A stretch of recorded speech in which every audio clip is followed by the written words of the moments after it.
Minflok qed niddiskutu kwistjonijiet ewlenin illi affettwaw il-ħajja ta' kuljum tal-Maltin u l-Awċin spiċċajna niddevjaw fuq suġġetti illi il-Gvern ta' Roberta Bela qed jisforza fuq l-aġenda biex jiddefendi lil tal-qalba. Dan saħħu s-Segretarju Ġenerali tal-Partit Nazzjonalista Michael Piccinino waqt il-programm Extra flimkien mal-Ministru għall-Ġustizzja Jonathan Attart fejn insista li xtaq jiddiskuti suġġetti bħallu li tal-ħajja li verament taffettwa ħajja iċ-ċittadin.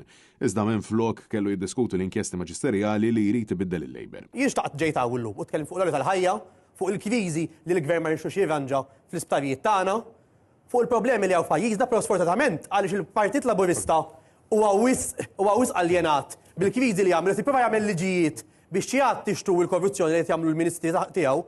Illum spiċċajna hawn diskutu liġi qed ibidlu allura l-ġustizzja biex jipprova jagħti lill-Ministri minflok allura niddiskutu dak li jaffettwa lilek fid-dajja. Meta mistoqsim il-preżentatur biex isemmi xi jridu jbidlu Abela u sħabu fil-mod kif isiru l-inkjesti, il-Ministru Attard żerżaq il-fatt li qed jiġi propost li ċittadin normali ma jmurx aktar il-qorti biex jitlob li tinfetaħ inkjesta maġisterjali, iżda se jkollu jmur direttament għand il-Pulizija. Ta' meta fl-aħħar snin rajna kummissarju wara li ieħor jonqos milli investiga. Ma nkunux aħna li niddeċiedu li nibbypassjaw istituzzjoni investigattiva f'pajjiżna li huwa l-Pulizija.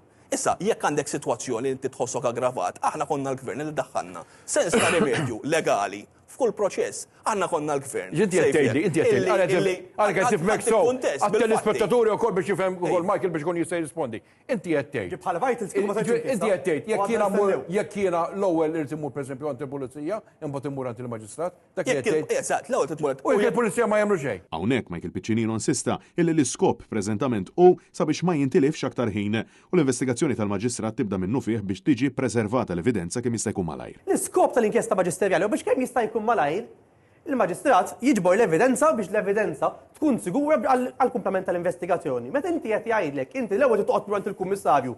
Il-Kummissarju kif rajna f'każijiet bħal tal-Vitals eċetera, jagħmel żmien twil ġej u sejjer u ma jagħmilx l-investigazzjoni tiegħu. U mbagħad tkun tifti żmien qed ixxekkel il-ġustizzja mhux tgħin il-ġustizzja biex isir. Il-proċess ta' bħalissa jgħin il-ġustizzja biex isir. Il-Ministru ma jeskludix ukoll illi biex ċittadin jitlob il-ftuħ ta' inkjesta jkun hemm xi forma ta' ħlas.